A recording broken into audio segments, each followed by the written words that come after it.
Cet épisode vous est offert par Yamaru Photo, collectif de photographes maliens. Bienvenue sur votre podcast dédié à l'art et à ses métiers, La Pause d'Art. Anecdotes, passion, parcours inspirant d'artistes d'ici pour le monde et ceux du monde pour ici. À suivre donc La Pause d'Art. Alors, dis-moi, Igo, en 10 ans d'existence, quels sont les projets qui te restent en tête? C'est-à-dire des choses qui ont été faites ici et que tu aimerais partager avec nous? Il y en a tellement. Je voulais, dans les 10 ans là, c'est des fois quand tu discutes avec des gens et que tu te demandes quel est le projet que vous avez aimé, on est étonné. Parce qu'il y a des choses que moi j'avais oubliées complètement, qui me ressortent à la figure. Il y a des choses que j'avais oubliées. Mais bon, comme je disais à quelqu'un, chaque fois qu'une exposition vient et que ça va, moi je deviens nostalgique. Au début, quand les expositions partaient, des fois les expositions qui s'en vont, tu as mal. Parce que tu t'es habitué à ça, ça fait partie de ton univers. Bon, on peut dire les expositions, on a marqué le pays, quoi. Ça, c'est des expositions, on a marqué le pays. C'est quand on a déplacé la Cadillac du président Modibo Keïta et qu'on a installé ici. Et qu'on a fait une performance, on allait jusqu'à dans sa famille avec ça. Mais comment tu as fait ça, Igo? Parce que c'est pas évident ce genre de process-là. Non, c'était le centenaire du président Modibo Keïta et moi je cherchais. Comme je te dis, chaque événement, on donnait une version, on donnait un écho à ça. D'accord. Et moi je cherchais quelle est la pièce qui va faire la différence. Et de fil en aiguille, je suis allé dans plusieurs garages, il y a la voiture du président ici. Après, on a appris que c'était à la présidence au palais. Donc, comme on connaît des gens là-bas, on s'est débrouillé. Après, il fallait faire marcher. Ce qui était bien à l'ouverture, moi, ce qui m'a beaucoup touché, c'était... Parce que même l'État n'était pas prêt, en fait. Moi, j'ai tenu à ce qu'on fasse ça à la date pile. L'État a dit qu'on a 1 an pour célébrer. Donc, la première exposition du président Modibo Keïta, c'était ici. Et on avait installé la Cadillac là. Et comme il y a un chauffeur qui s'est conduit, donc on a fait l'itinéraire, on est allé jusqu'à chez le président. Et ses sœurs ont paniqué. Ils se sont levés. Le président est arrivé. Donc c'était émouvant, des gens qui venaient après témoins ici. La voiture, c'était vraiment extraordinaire. Et moi, où je suis fier, j'ai redonné la voiture au mémorial Modibo Keïta. Parce que je ne voulais pas que ça aille au musée des armées, ni à la présidence. Donc la voiture est au niveau du mémorial.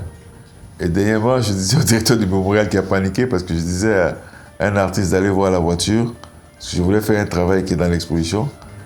Il a peur chaque fois que je demande la voiture parce que des fois il pense que je vais récupérer ou pas. Je dis non, il faut que ça reste au mémorial. Donc ça, on a marqué les esprits. Par exemple, il y a une exposition aussi, Kona Blues.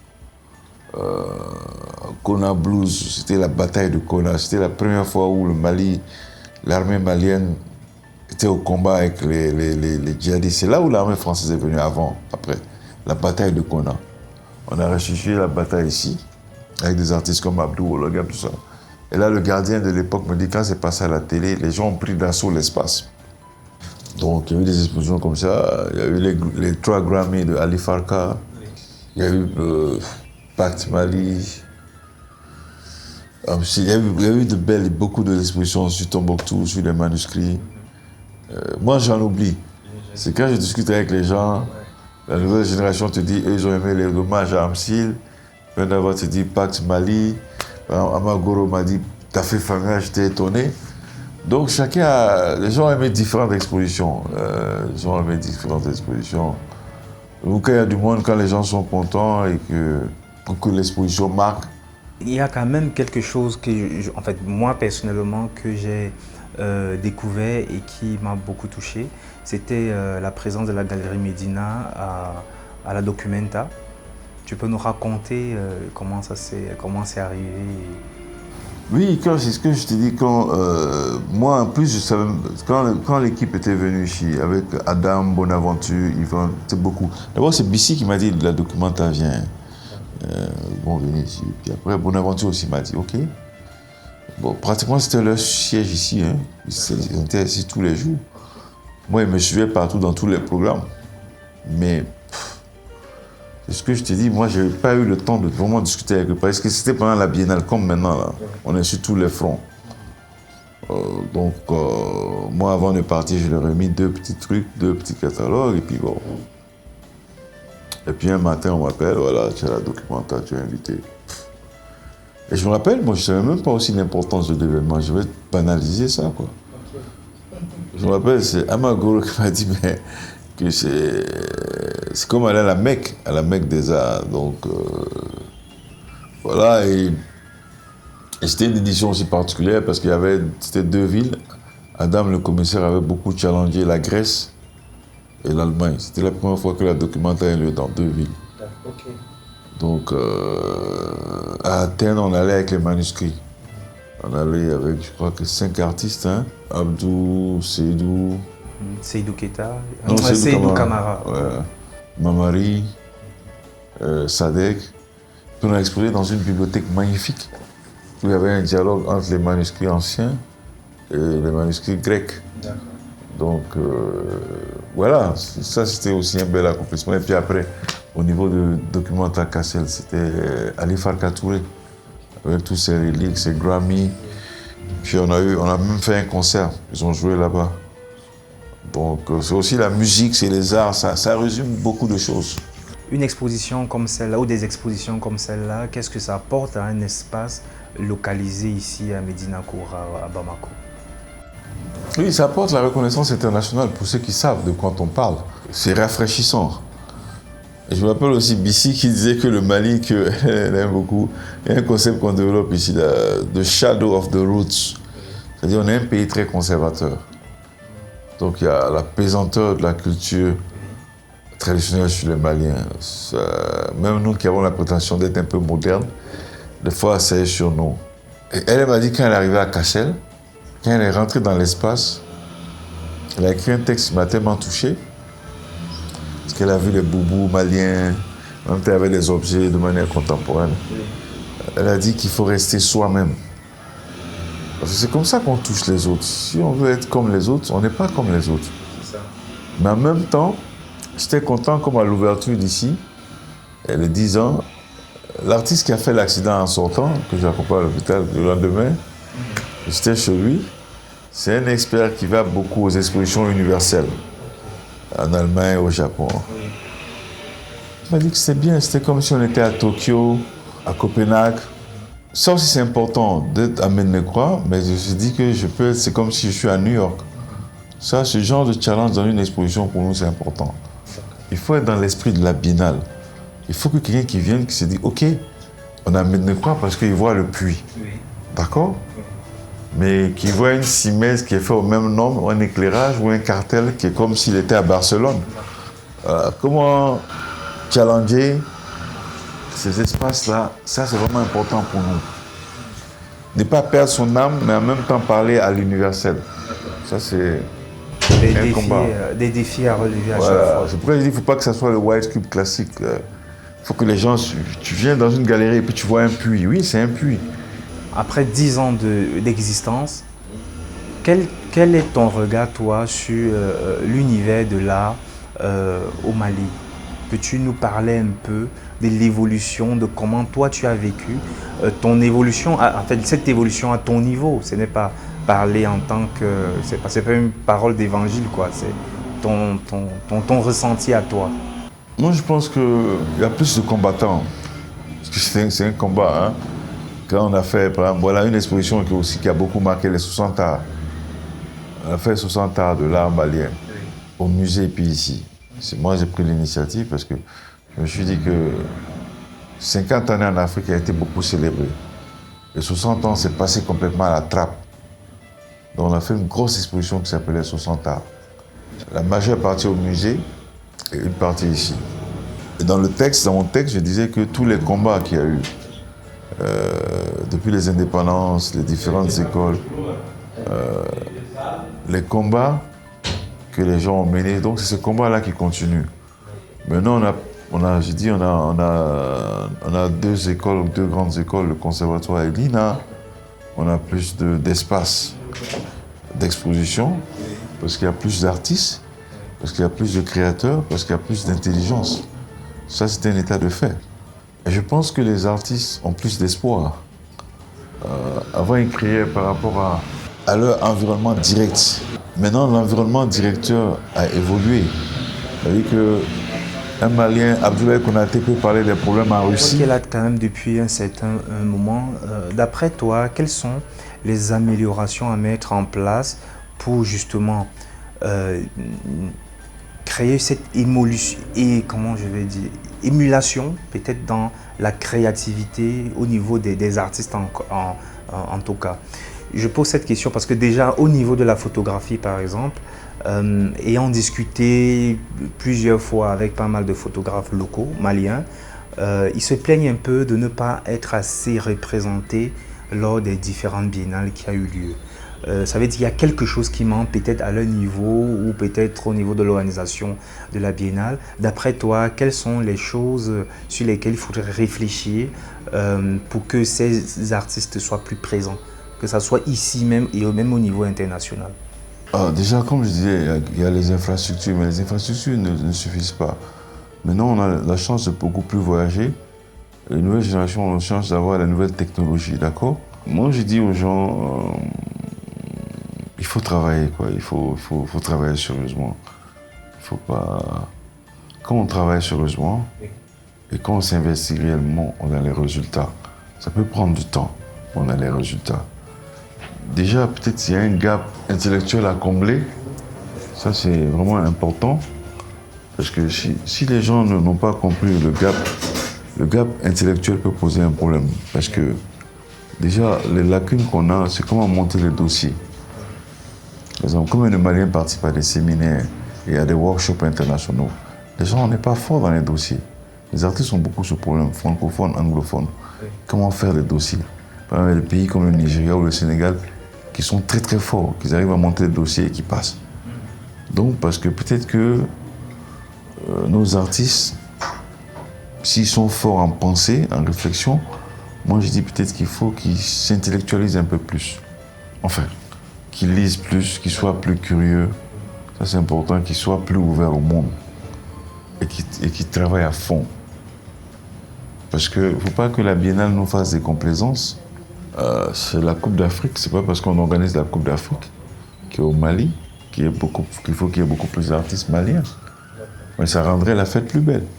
Mais si les gens ont postulé qui n'ont pas le niveau, ou qui n'ont pas le niveau, c'est pas l'histoire de niveau. C'est pas parce qu'on n'a pas été sélectionné dans une biennale qu'on n'a pas le niveau. Moi, je me rappelle l'artiste du Bénin, là, quand on était ensemble à Casa, et chaque fois je lui disais, il m'a dit c'est la 3e fois qu'il postule. J'ai dit continue. Ça va venir. Donc, il faut qu'on travaille un peu plus, qu'on se retrousse les manches, qu'on soit plus curieux. Alors qu'il y a un talent fou ici. Il y a un talent fou qui ne demande qu'à être exploré, qui ne demande qu'à être... Voilà.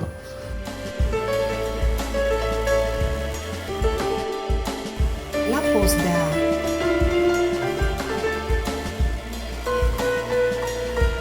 J'ai dit aux artistes, avec nous aussi, nous avons notre responsabilité. Il faudrait qu'on aille plus vers eux et qu'ils viennent plus vers nous et qu'ensemble, on essaie de pousser comment on peut développer tout ça. C'est tous notre responsabilité.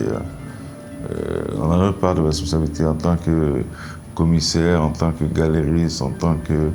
Comment pousser les gens, comment donner les conseils aux gens. C'est pourquoi même on revient au livre, moi je collectionne beaucoup de catalogues. Ça c'est toujours aussi donner aux gens de voir. Ils vont toi, par exemple, on a vu ton engagement, comment tu travailles. Ça fait plaisir de travailler avec un artiste comme toi parce qu'on sent l'engagement et la détermination. J'aimais beaucoup ce mot-là pendant les événements derniers qui ont fait chuter le président. Ça parle de détermination. Donc il faut que les artistes soient déterminés, quoi, de manière constante. Moi, j'ai dit, quand tu dis l'ADN de la galerie, je peux dire à un moment, je dis aux jeunes, c'est la volonté de faire des choses. Il faut t'animer de volonté. Nous, on a fixé qu'on allait ouvrir le 10.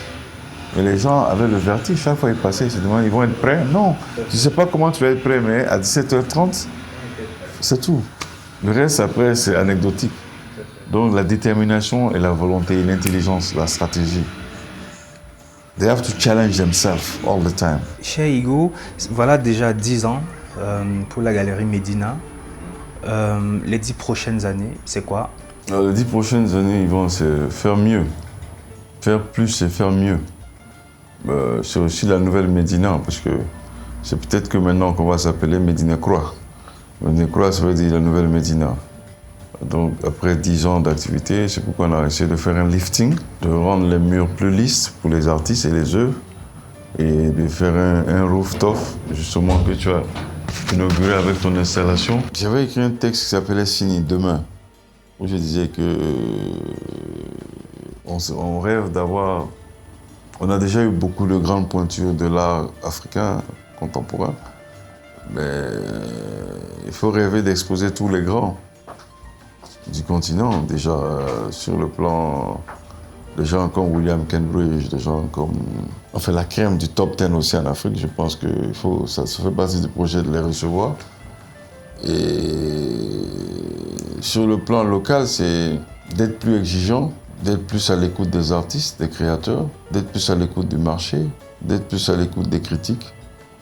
En fait, c'est l'éternel recommencement qu'on appelle construction, déconstruction. Vous avez vu à l'entrée, nous, on se remet en cause, il n'y a pas d'acquis. Tous les jours qu'on se lève, on peut se dire qu'on peut faire mieux. C'est même le concept de poser des nouvelles briques. Il faut que le challenge, c'est faire 10 fois mieux que ce qu'on était, ce qui est difficile. Qui est difficile parce que qui m'a dit à l'ouverture de la Médina, l'expo dont je te parlais là, témoin, que les institutions au monde font beaucoup d'années avant d'avoir toutes ces personnes là à l'ouverture. Donc, même si on est petit, un petit espace, on veut avoir de l'écho national et internationalement. Oui, c'est de se professionnaliser davantage, de se professionnaliser tous les challenges qu'on n'a pas pu faire, voir comment on peut le faire, améliorer la politique commerciale, améliorer la politique communication, améliorer la scénographie, améliorer le commissariat. Pour cette exposition qui faite pour le 10e anniversaire, tu t'es entouré d'une curatrice assistante, Diana. Est-ce que c'est sur la durée ou c'est juste pour cette exposition?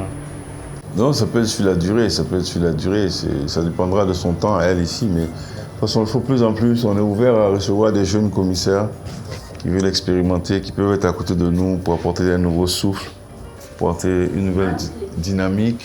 J'aimerais bien qu'on aborde quand même quelque chose que tu as faite, qui est la direction générale,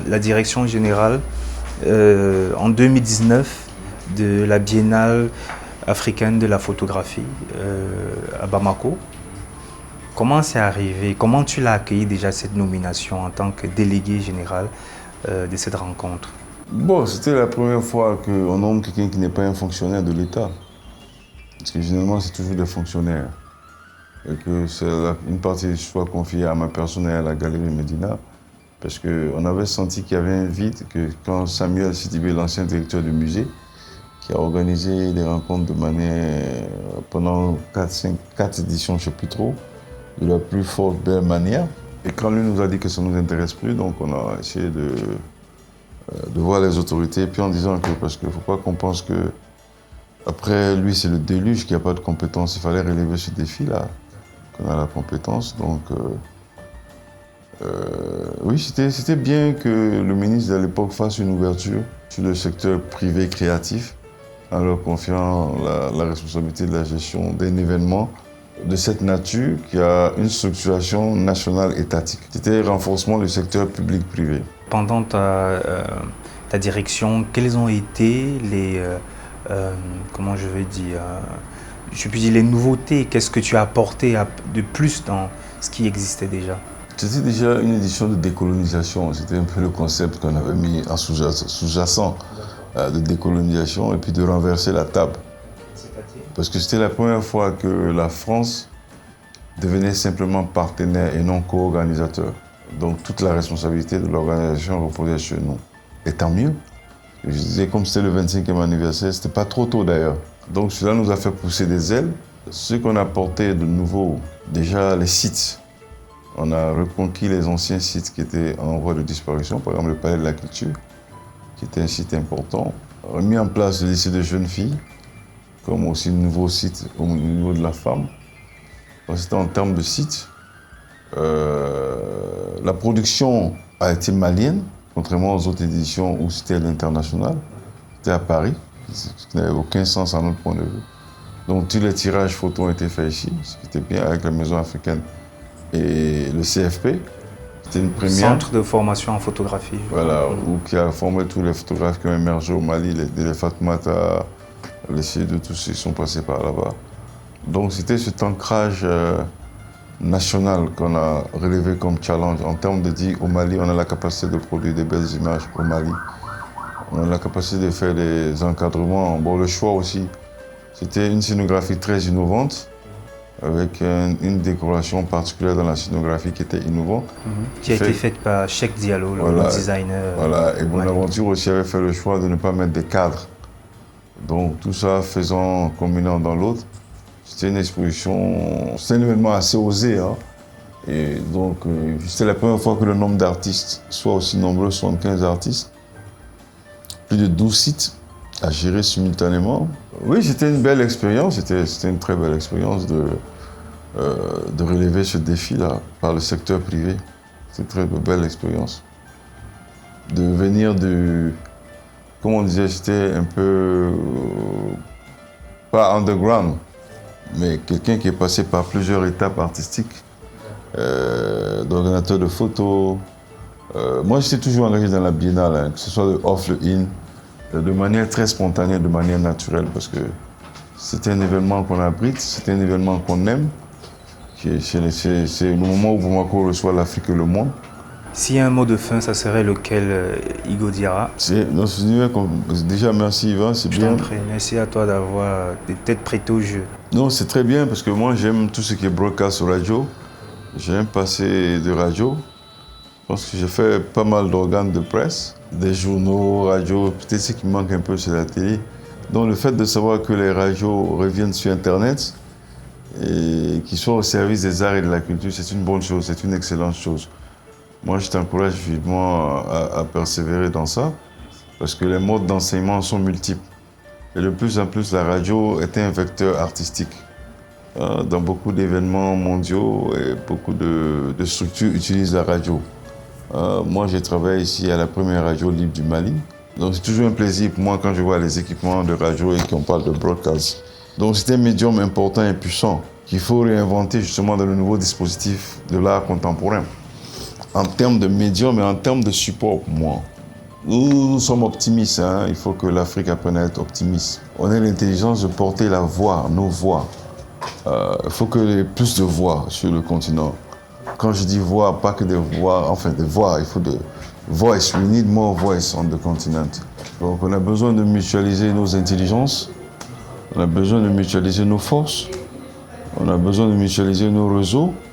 Il faudrait que les uns soient aux écoutes des autres et toujours se dire qu'on doit faire mieux. Ça, c'est l'héritage qu'on doit laisser aux gens, de faire mieux, d'être persévérant. Parce que moi, c'est ce que je dis aux gens, quand on donne les conseils aux autres, c'est les mêmes conseils qu'on s'applique soi-même déjà. Parce qu'il ne faudrait pas avoir la prétention de dire que, justement, quand d'abord commencer par ici, par un stage, avant de devenir assistante curateur, elle me disait oui, que genre nous on est déjà des superstars, on a des noms dans le domaine quoi. Des fois on ne réalise pas ça. Puis il faut être au charbon, c'est-à-dire qu'il faut que les gens restent humbles. Parce que les grands esprits, bon c'est vrai que l'ego des arts, il y a un côté, si on est artiste, c'est qu'on peut faire des choses, ça c'est important. Le côté égo en termes de potentiel, en termes de réalisation.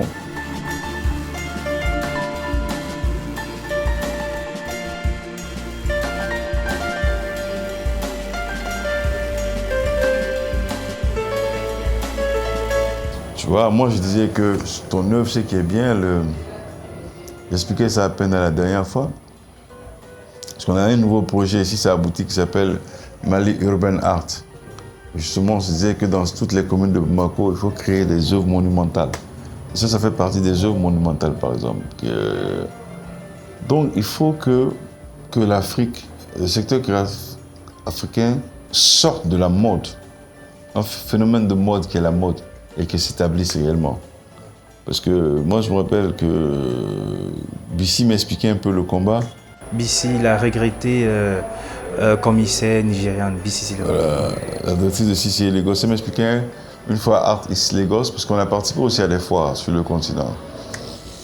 Elle m'expliquait, on parlait de l'histoire de l'art Et comment, par exemple, moi j'ai toujours dit, il faut que quelqu'un écrive ça sur les 3 premiers mousquetaires. Il y a Okwi du Nigeria, il y a Salah du Soudan, et puis il y a Olu du Nigeria. Ils ont fait une stratégie peut-être ensemble à 3 pour donner plus de voix à la créativité africaine. Comment on fait? Qui écrit les articles? Quels sont les plus intellos? Qui fait quoi? Donc je pense qu'il est de la responsabilité des nouvelles générations d'étudier tout ça. Après, l'autre génération, qu'est-ce qu'eux ont fait? C'est vrai qu'on utilise les courants artistiques, les artistes, mais il n'y a pas que les artistes aussi dans le truc. Donc c'est bien aussi d'analyser les acteurs. Donc comment ensemble on doit taper pour que plus de portes s'ouvrent? Comment il faut que nos États soient plus conscients du patrimoine? On parlait de galeries nationales. Dans combien de pays il y a des galeries nationales? Dans combien de pays il n'y a pas de galeries nationales? Quel est le rôle de l'État? Mais on a toujours dit que l'État ne peut pas tout faire. Moi, quand il y avait le patrimoine ici, quand on m'a dit que... C'est nous, on a déclaré crime contre l'humanité, les manuscrits. Mais parce que peut-être que l'État, politiquement, ne peut pas tout faire. Donc, il faudrait que chacun se dise, moi, qu'est-ce que je peux faire? Ne pas compter sur... l'esprit, comme on dit francophone, des fois anglophone, est plus peut-être entreprenant. Il faut qu'on sorte des lamentations. Je n'ai rien, je ne peux pas... Souvent, l'esprit de découragement, il faut qu'on arrête. C'est vrai que tout le monde a des difficultés. À la fin du mois, des fois, tu ne sais pas comment payer les gens. C'est une réalité. Je discute avec des artistes confirmés qui me disent, mais ce mois-là, est-ce qu'ils auront l'argent pour payer leur loyer? Combien de loyers qu'ils ont en retard? Tout le monde a des problèmes. Moi, je dis, ce que nous, on a essayé de faire, que toi, tu as aimé aussi, pour revenir à la Biennale, on a emporté le Djatria. Parce que, par exemple, qu'est-ce qui frustre un peu les artistes maliens? Moi, je suis toujours navré, quand je vais au vernissage de la Biennale, que les artistes internationaux ne soient qu'entre eux. C'est tellement dommage.